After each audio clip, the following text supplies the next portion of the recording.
하나님께서 그 지혜와 능력과 사랑으로서 우주 만물을 아름답게 창조하셨고 하나님의 형상을 따라 사람을 창조해 주셨습니다.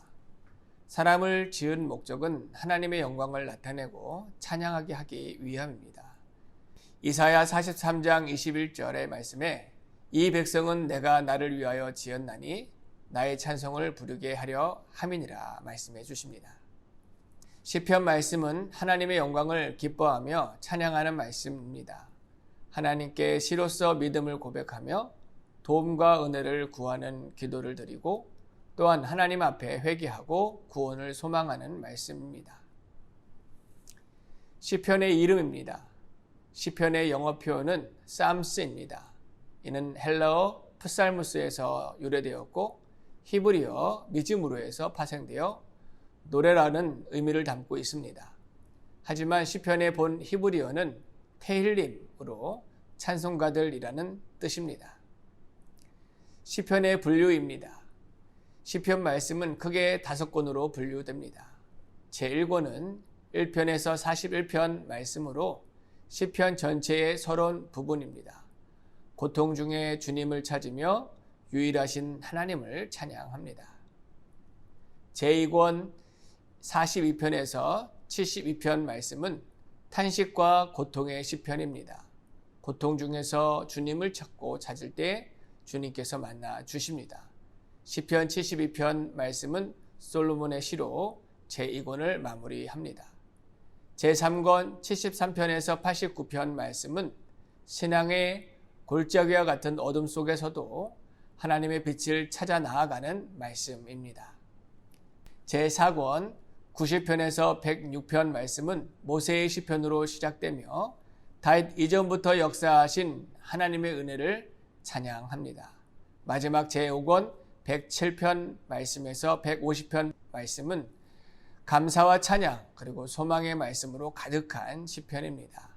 특히 마지막 150편 말씀은 할렐루야로 시작하여 마지막까지 할렐루야로 마치는 것으로 유명합니다.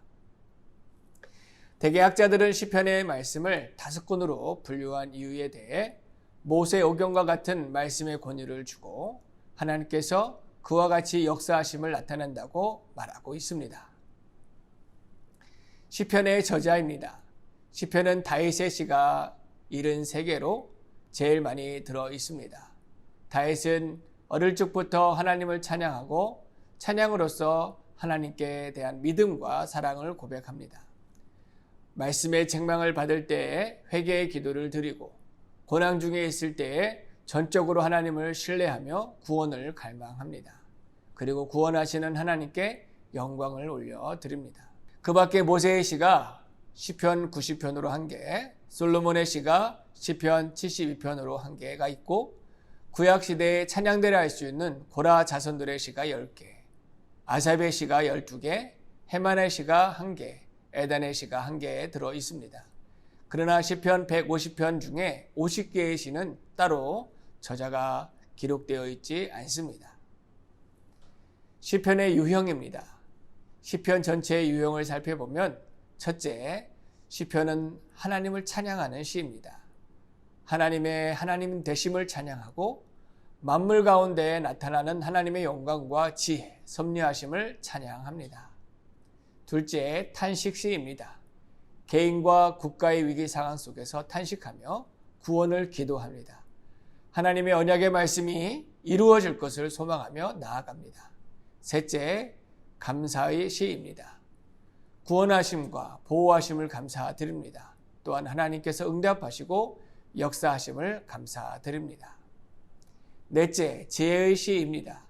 참 의인의 삶을 고백하고 악인의 번영을 고민하며 악인들 중에 의인의 바른 신앙생활을 추구하는 내용입니다. 그리고 하나님을 경외하는 것이 참 지혜인 것을 고백합니다. 마지막으로 시편에 나타난 그리스도에 대해 함께 살펴보고자 합니다. 시편 말씀 속에는 장차 오실 그리스도의 말씀이 기록되어 있습니다. 시편 40편 6절에서 10절 속에는 예수님의 삶, 곧 하나님의 말씀에 순종하시는 그리스도에 관해 기록해 주셨고 시편 22편 1절에서 21절에는 그리스도께서 많은 고난을 받으시고 십자가에 못 박히실 것을 예언해 주십니다. 시편 16편 8절에서 10절에는 무덤에 장사 지내실 것과 부활하실 것을 말씀해 주시고 시편 68편 18절에는 하늘로 올려질 것을 말씀해 주십니다. 그리고 시편 96편 13절에는 다시 오실 그리스도 곧 재림의 주님께서 오셔서 성도를 구원하시고 세상을 심판하실 것을 말씀해 주십니다. 이러한 시편 말씀을 통해 우리 삶 속에 하나님의 찬양으로 가득하고 찬양 중에 임하시는 하나님의 영광으로 충만하시기를 바랍니다.